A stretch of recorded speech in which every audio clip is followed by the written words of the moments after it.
Mesdames, Messieurs, bonjour. Heureux de vous retrouver dans le 13h au Bénin, dans le sommaire. Le chargement hors pack est devenu monnaie courante à Nati Tengou, et ceci sous le regard impuissant de la police républicaine, de la mairie et même des syndicats concernés. Plus aucune règle n'est respectée à Nati Tengou par l'État cimène. Comment les syndicats gèrent-ils cette situation au quotidien et jusqu'à quand durera-t-elle? Reportage à suivre dans un instant. À l'heure du retour des trésors royaux au Bénin, dont les trônes des rois Guézo et Glélé, nous avons fait une immersion dans le monde de ceux qui confectionnent ces sièges qui consacrent royauté et puissance. La campagne de commercialisation et d'égrenage du coton-graine au titre de l'année 2021-2022 est lancée. Cérémonie présidée par la ministre de l'Industrie et du Commerce et son collègue de l'Agriculture. Les temps forts de cette cérémonie sont à suivre en fin d'édition. Mesdames et Messieurs, à nouveau, bonjour et bienvenue dans le 13h au Bénin. Plus aucune règle n'est respectée à Nati Tengou par l'État cimène.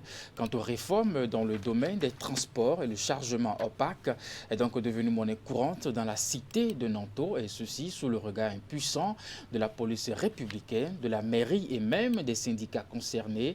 Conducteurs de taxis et passagers préfèrent les bords des voies, laissant ainsi les packs autogares vides. Pourquoi cet état de choses? Comment les syndicats gèrent-ils donc cette situation au quotidien et jusqu'à quand durera cette pagaille? Élément de réponse dans cette enquête réalisée par Régis Hippolyte Agossou, Abdou Sabi Idrissou. Martin Vignon, opérateur économique à Nati Tengou, est en partance pour Djougou, à plus de 80 km de Nati Tengou. Mais au lieu d'aller à l'autogare pour prendre un taxi, il a préféré attendre au bord de cette voie inter-État. En réalité, moi je suis à Nimporima et l'autogare c'est jusqu'au 2e arrondissement et moi je suis au 3e arrondissement. Pour prendre Zémé et aller à l'autogare déjà, ça me fait au moins 200 à 300 francs. Alors, si je reste au bord de goudron comme ça, je peux trouver les taximans qui vont me prendre facilement. Or, si je vois les 300 francs, en plus les 1500 que je dois payer pour Nati Djougou, je préfère rester au bord de goudron et trouver un taximan. Ils sont donc nombreux, ces voyageurs qui évitent les parcs auto au profit des bords de la voie pour diverses raisons. Et quand je vais là-bas aussi, bon, ils vont me perdre du temps. Je vais attendre que le taxi soit rempli d'abord et tout ça, donc c'est une perte de temps. Alors qu'au bord de la voie, rapidement, lorsque vous montez, bon, on vous prend et puis c'est directement à Djougou. Et il ne s'arrête pas. C'est comme ça, il prend les clients sur la voie et puis rapidement on va à Djougou. Bon, moi en tout cas, au bord de la voie, là, ça m'arrange que d'aller sur le parc. Je vais pour des affaires, mais en restant au bord de la voie, d'abord nous avons la possibilité de trouver d'abord un taximan qui est déjà prêt pour partir et on ne nous perd plus de temps. Or, à l'autogare, il faut attendre que le taximan soit chargé d'abord et que ça soit son tour. Donc ça me prend aussi de temps. Mais au bord de la voie comme ça, je sais que si je trouve déjà quelqu'un qui est prêt pour partir, je suis déjà à Djougou. Même certains conducteurs de taxi préfèrent également faire leur chargement loin des autogares. Si aujourd'hui nous sommes au parc, c'est nos passagers nous suivons. Actuellement, nous qui allons à Tanguieta, c'est sur la voie là nos passagers viennent. Un passager qui va à Tanguieta ne peut pas retourner derrière là où se trouve actuellement notre autogare. C'est ça qui fait notre problème. Si on se trouve aujourd'hui à ce niveau, ce sont les passagers nous suivons. Et pourtant, les différents responsables syndicaux se battent au quotidien pour réglementer ce secteur à Nati Tengou, même si la tâche semble très difficile. Les passagers sont tellement pressés. Ah non, un véhicule à 5 places par exemple, 4 personnes derrière, une personne devant, le passager voit que non, que c'est déjà trop. Lui préfère rester au bord de la route. D'accord, il reste au bord de la route pour prendre le véhicule, d'accord, mais avec ses conséquences. Parce qu'en cas de perte de colis, quand ils viennent nous voir l'autogare pour réclamer, moi, quand ils tombent sur moi, je les renvoie, je dis, allez là-bas, là, vous avez pris le véhicule là, adressez-vous aux responsables de là-bas. Parfois, s'il y a accident, ce n'est pas chose souhaitable, mais ça vient. Quand il y a accident, on nous dit, un véhicule à charger de chez vous. Nous avons de répertoire, un cahier, chargement, telle personne, tout ça là qu'on a enregistré. On dit non, le véhicule n'a pas chargé chez nous. Finalement, on voit que c'est un véhicule qui a quitté effectivement Nati Tengou, mais qui n'a pas chargé à l'auto. Donc il a fait un chargement hors parc. La lutte, nous sommes dedans tout le temps et c'est difficile. Jusqu'à présent, nous n'arrivons pas. La police à elle seule ne peut pas, la mairie à elle seule ne peut pas. Nous-mêmes, chacun a sa part de responsabilité. Ça crée des manques à gagner à tous les niveaux. Ça crée des manques à gagner au niveau du conducteur qui accepte de rester dans l'autogare pour charger. Au niveau du conducteur qui est contraint d'aller faire le chargement opaque, ça fait des manques à gagner au niveau de la mairie. Ça fait des manques à gagner au niveau des syndicats. Voilà pourquoi, à des moments donnés, ils font des descentes inopinées sur le terrain. Quand nous prenons les véhicules en position irrégulière, c'est-à-dire en chargement opaque, nous leur prenons d'abord les pièces afférentes au véhicule et on fait conduire le véhicule à l'autogare avec tout son chargement. Arrivé à l'autogare maintenant, nous contrôlons la conformité de ces pièces administratives, assurant visite technique. Quand le véhicule est à jour, on dit bon maintenant pourquoi tu nous fais chargement opaque? Maintenant, pour ne pas pénaliser les passagers, on les verbalise. Chez nous, dans notre syndicat, le minimum c'est 3 000, le maximum c'est 6 000. Chargement de 8 000 et on te prend 6 000 dedans, ça te fait mal. Et voilà que tu es encore contraint d'acheminer les passagers jusqu'à leur destination. Mais malgré tout ceci, des stationnements anarchiques se constatent à certains endroits en Nati Tengou sous le regard impuissant des syndicats et des populations qui subissent des désagréments. C'est tous les jours, ils viennent garer du matin jusqu'au soir. Nos devantures sont devenues des parkings. Quand ils garent, nos clients n'ont plus accès à nos boutiques. On ne vend pas. Quand on parle, ils trouvent que le parc est trop loin, ils ne peuvent pas rester là-bas. Donc les passagers refusent d'aller sur le parc, ils sont obligés de sortir sur la voie. Et c'est pour cela qu'on demande aux autorités de faire quelque chose pour nous, pour qu'on puisse se reposer, pour pouvoir bien vendre nos marchandises.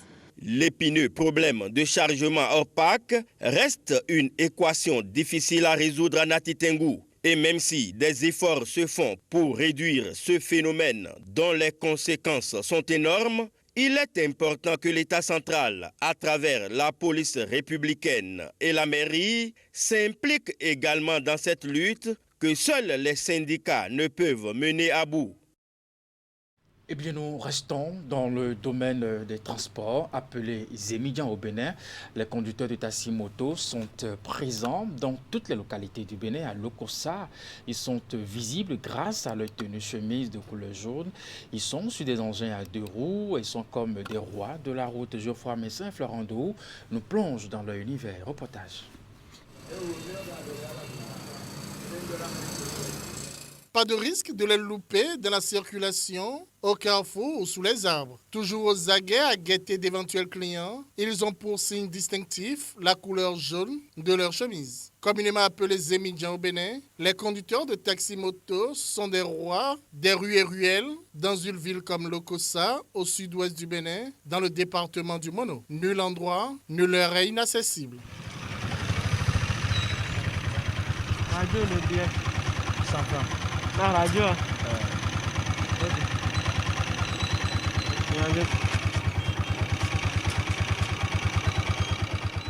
Angelo Sinou se rend au service situé au quartier Glo. Comme il en a l'habitude, pour son déplacement, il s'est attaché les services d'un Zémidjan.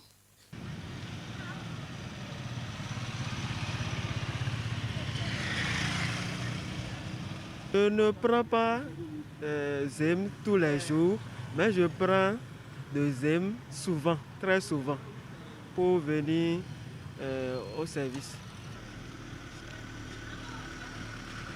Le contrat entre le Zémidjan et son client est simple. Je te transporte jusqu'à destination et tu me paies. Le tarif varie suivant la distance, le nombre de personnes transportées et ou la marchandise transportée.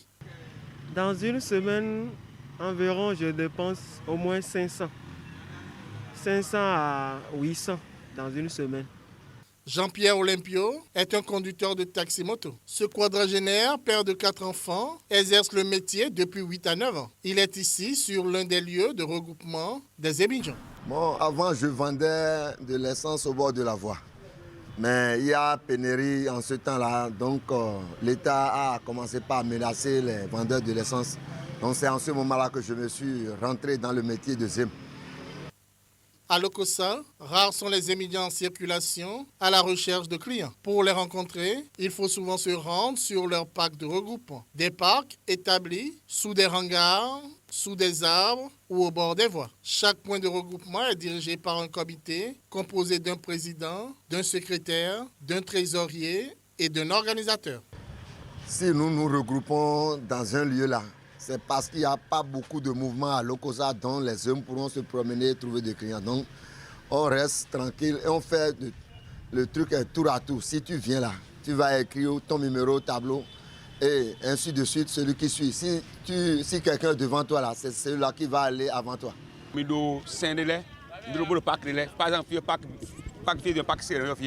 Nous sommes régis par des règles. Ici, nous sommes sur le parc C. Nous avons des responsables. La tenue que nous portons ainsi que son numéro nous sont octroyés contre une somme de 15 000 francs. Nous achetons ça à la mairie. Sans cela, tu ne peux pas travailler avec nous. Jean-Pierre Olympio et ses camarades sont pour la plupart des jeunes sans emploi. Ils se sont convertis à ce métier pour trouver le minimum nécessaire pour subvenir à leurs besoins. Je suis un soudeur en congé. Quand je n'ai plus de soutien là, je suis entré dans la fonction de ZEM. Bon, activité demain, c'est faute de métier convenable que nous nous adonnons à cette activité. La plupart des conducteurs de taxi-moto commencent par des contrats, puis deviennent par la suite propriétaires de leur engin. De nos jours, la clientèle est de plus en plus rare. La prolifération des engins à deux roues est passée par là. Le propriétaire, il a ramassé ton tin. Quand il te paie l'engin, tu paies 5 jours, 3 000 francs. Le contrat est amélioré. Si la moto a été achetée par exemple à 200 000 francs, il faut savoir que tu dois conduire pour trouver le double, soit 400 000 francs. Par semaine, tu peux donner 6 000 au propriétaire.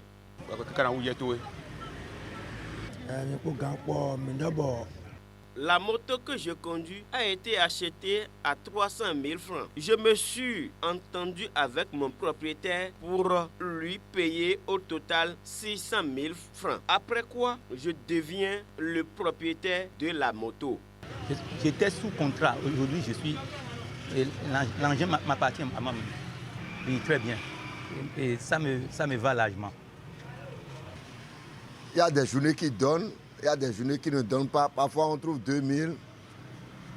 Si ça donne bien, tu peux aller jusqu'à 3000. Avant, on pouvait rentrer avec 4000, voire 5000 par jour. Mais aujourd'hui, difficilement, on rentre le soir avec 2000 francs. Dans ce métier, être bien habillé, avoir une bonne haleine, un engin en bon état sont des atouts pour s'attirer les clients. Lokossa n'échappe pas à cette règle. Parole de satisfaction à présent au sujet du retour des 26 trésors royaux au Bénin. Oswald Padonou, spécialiste des questions de sécurité et stratégie de défense militaire dans la sous-région, se réjouit. En tant que Béninois de la diaspora, l'homme salue surtout la qualité des échanges entre la France et le Bénin pour un aboutissement heureux de ce processus. On l'écoute. Effectivement, nous sommes dans une phase, on va dire, historique importante. Parce que la restitution de ces 26 trésors royaux, donc de la France au Bénin, à la République du Bénin, marque un temps fort dans la relation entre les deux pays, mais aussi dans la relation entre l'ensemble des pays, ce qu'on appelle aujourd'hui les pays francophones, les territoires ayant été colonisés par la France et l'ancienne puissance colonisatrice, parce que cela, on va dire, rétablit le lien de confiance, cela rétablit une certaine dignité dans le rapport, parce que ce qu'il faut considérer, en tout cas pour remonter dans le temps, dans le contexte dans lequel ces biens ont été spoliés au royaume d'Abomey, puisque c'est précisément du royaume d'Abomey qu'il s'agit dans le cadre de la restitution de ces biens-là, c'est que ces prises s'inscrivent un peu dans ce qu'on appelle les butins de guerre, les prises de guerre, qui sont, disons, des objets qui accompagnent parfois donc des prisonniers de guerre. Vous savez, le roi Béhanzin a été déporté en en Algérie, puis en Martinique, pour le couper un peu, donc les possibilités pour le royaume de se reconstituer et éventuellement donc de revenir à la charge, on va dire, sur le plan militaire. Et donc les butins de guerre, c'est surtout quand il s'agit de l'art, quand il s'agit d'objets royaux qui sont attachés au pouvoir, à l'expression du pouvoir sur un territoire. C'est quelque chose d'extrêmement important sur le plan symbolique, mais aussi sur le plan militaire, parce que ce sont des biens, ce sont des trésors, comme cela a été dit, qui représentent, qui ont une charge, on va dire, importante pour les territoires, en ce qui concerne en tout cas le royaume d'Abomey. Quand vous prenez le trône du roi Glélé, le trône de Guézo, vous prenez les portes sacrées, les recades et tout cela, c'est extrêmement important dans le récit. Il faut considérer que c'est un élan qui va être sans doute maintenu. Vous avez sans doute observé en ce qui concerne le Sénégal, qui a eu également donc l'épée, donc qui a été retournée. Donc en Côte d'Ivoire également, vous avez le tambour des ébriers qui a été retourné également à la Côte d'Ivoire.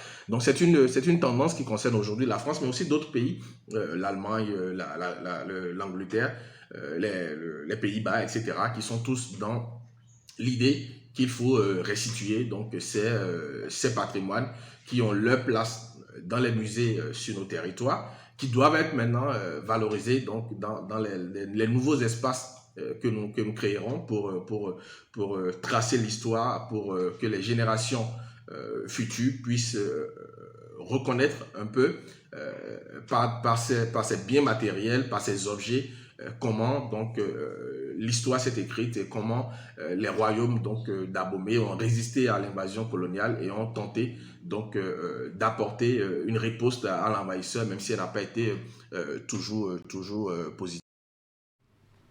Je vous l'annonçais en titre de type particulier. Les meubles sont sacrés, ils sont des symboles de pouvoir et d'autorité dans le royaume du Dahomey. Justement, les sièges utilisés par les rois et autres dignitaires d'Abomey sont de plusieurs formes et plusieurs ordres. À l'heure du retour des trésors royaux au pays, dont les trônes des rois Guézo et Glélé, pour en savoir plus, nous avons fait une immersion dans le monde de ceux qui confectionnent ces sièges et qui consacrent la royauté. Voici l'élément que nous présente l'une de nos équipes du bureau régional Cana 3 Boycon, conduite par Imet Hélène Amoussou. Dernier de s'aligner à s'accrocher à la confection de tabourets du genre utilisés par les dignitaires et autres têtes couronnées, Guy Hondo finalise ici les dernières retouches d'un siège avant vernissage et livraison de sa commande.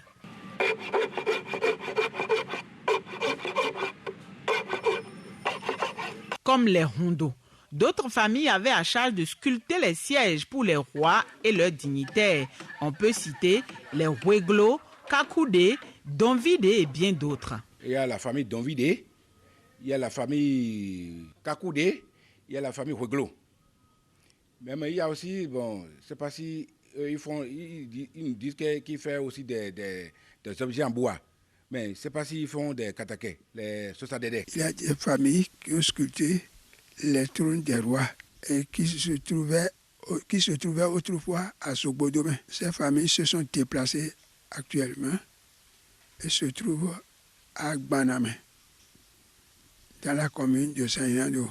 Les familles d'Ovide de Gbanamé qui ont servi les rois dans la production des trônes. Attributs de pouvoir et symboles d'autorité, les sièges dans le royaume du Dahomey sont de diverses formes et respectent un ordre. Les sièges sont à peu près au nombre de 3.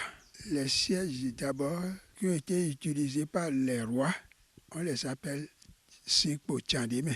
Ce sont des trônes, des véritables trônes sculptés en une pièce. Il y a un trône spécial qui sert à l'intronisation du roi de Dahomey. Et ce trône-là n'habite pas à Gbomé. On peut trouver ce trône à Sogbodomé, dans la maison de Tcholi. Ce trône vient à Abomey seulement qu'on veut introniser le roi de Dahomey. C'est aussi Djandeme, mais d'une autre qualité. Et puis il existe aussi des trônes au niveau des ministres, des chefs des villages, des chefs de coutume et les chefs de culte. On appelle ces trônes-là Katake.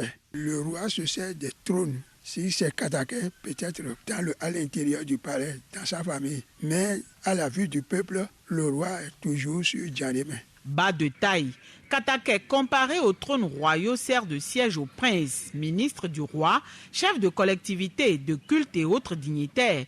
Les distinguer dans l'ordre hiérarchique fait appel à une codification basée sur des figures géométriques. Il en a de 3 pieds et de 4 pieds.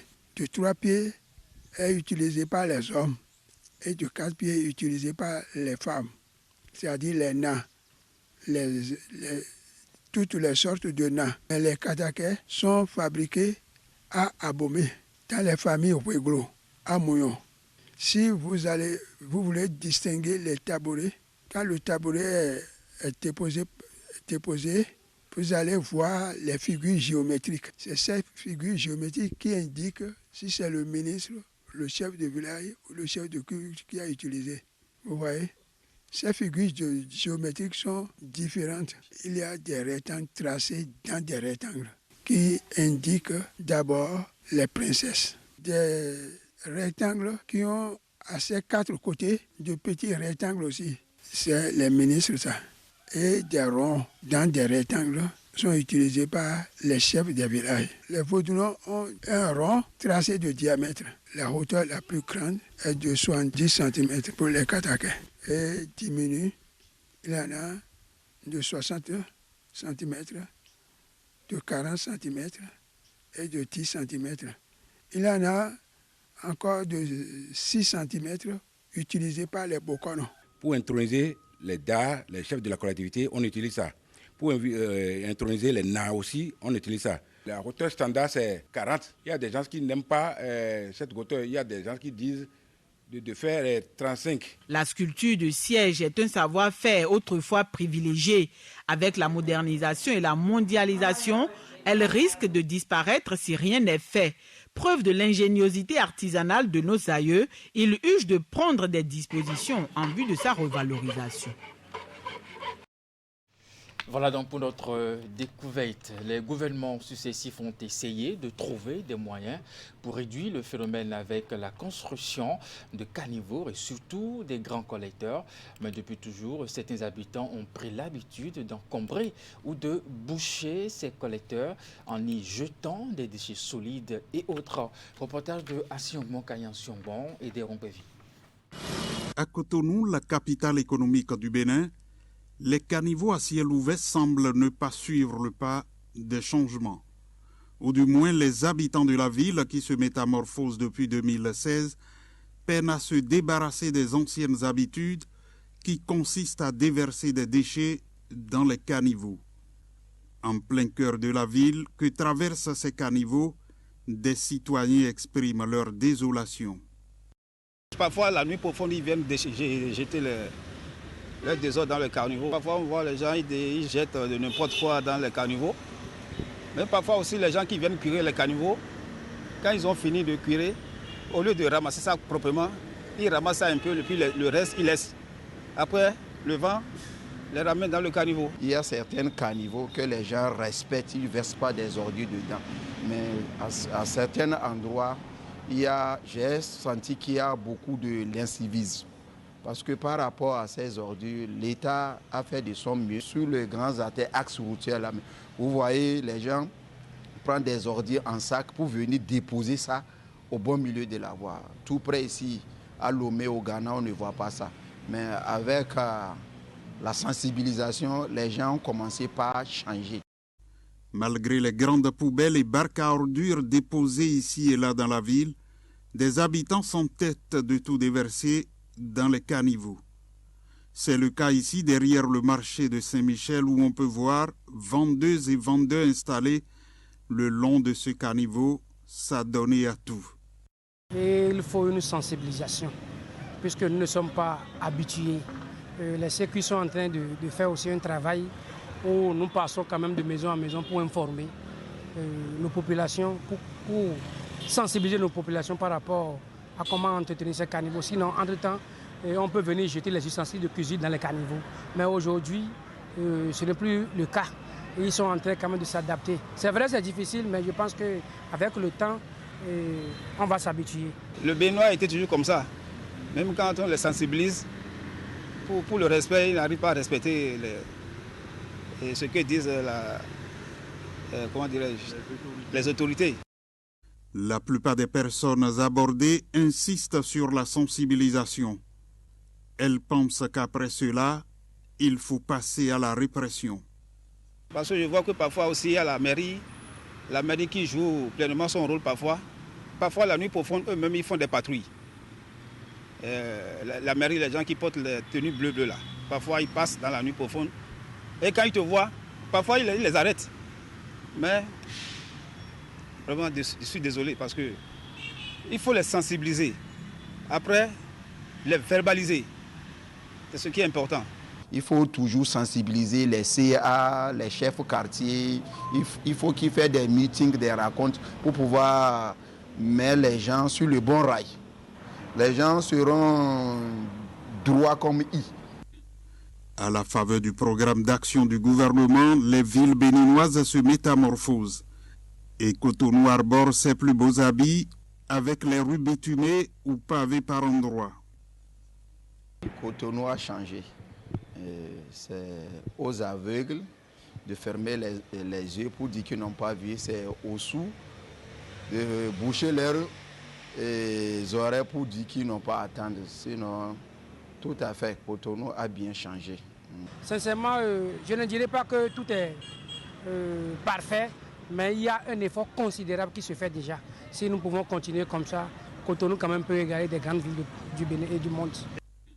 Reste à la population de Cotonou de changer ses habitudes et nombre de personnes interrogées pensent ainsi que la prise de conscience permettra de rendre le cadre de vie plus sain encore. C'est parti pour la campagne de commercialisation et de grenage du coton graine. Au titre de l'année 2021-2022, la cérémonie officielle de lancement s'est déroulée à Ndali, cérémonie présidée par la ministre de l'Industrie et du Commerce et son collègue de l'Agriculture et qui a également connu la présence d'autorités politico-administratives ainsi que des acteurs de la filière coton. Les temps forts de cette cérémonie dans ce reportage. Cotonculteurs et greneurs, syndicats de transporteurs ainsi que cadres politico-administratifs, toute la famille de l'Or Blanc a répondu présent à cette cérémonie de lancement officiel sur le terrain de sport de la Maison des Jeunes de Ndali. D'entrée, les acteurs de la filière dévoilent leurs objectifs pour cette nouvelle campagne cotonnière. L'année dernière, nous étions à 731 038 tonnes. Cette année, nous serons à 766 000 tonnes, marquant à peu près une augmentation de 5%. Une nouvelle production record de 766 000 tonnes contre 728 000 tonnes la campagne écoulée. Le Bénin veut continuer à tenir son rang de premier producteur de l'or blanc sur le continent. Mais cela ne peut être possible sans la conjugaison et la coordination des efforts. Depuis plusieurs campagnes, le Bénin est premier producteur de coton en Afrique. Ce sera encore le cas à la fin de cette campagne, j'en suis persuadé. Car nous devons désormais, et nous donnons désormais les moyens pour assurer une meilleure productivité à l'hectare grâce à la mise en application effective des technologies agroécologiques actuellement déployées dans nos systèmes de production. Récolter le coton graine à temps et de façon échelonnée. Animer les marchés et assurer les évacuations afin d'éviter les risques de mouille et de perte de poids. Les incendies également. Réaliser la commercialisation du coton graine exclusivement à travers le mécanisme mis en place par l'AIC. Et surtout éviter la sortie frauduleuse du coton. La campagne est ainsi lancée. Et pour garantir la transparence des transactions commerciales, l'Agence nationale de normalisation, de métrologie et du contrôle qualité a déjà pris toutes les dispositions nécessaires pour certifier les bascules et pont-bascules. Pour le coton conventionnel, prix net au producteur premier choix, 265 francs CFA par kilogramme. Prix net au producteur deuxième choix, 215 francs CFA par kilogramme. Pour le coton biologique, prix net au producteur premier choix, 318 francs CFA par kilogramme. Prix net au producteur deuxième choix, 268 francs CFA par kilogramme. La filière coton occupe une part importante de l'économie béninoise. Elle contribue à elle seule à 13% du produit intérieur brut et 40% des entrées de devises. L'objectif du gouvernement et de l'ensemble des acteurs de la filière est d'atteindre au cours de la campagne 2023-2024 une production record d'1 million de tonnes. Mesdames, Messieurs, c'est la fin de ce Trésor Bénin. Merci de l'avoir suivi. Bonne suite de programme sur Canal 3 Bénin et bel après-midi à vous.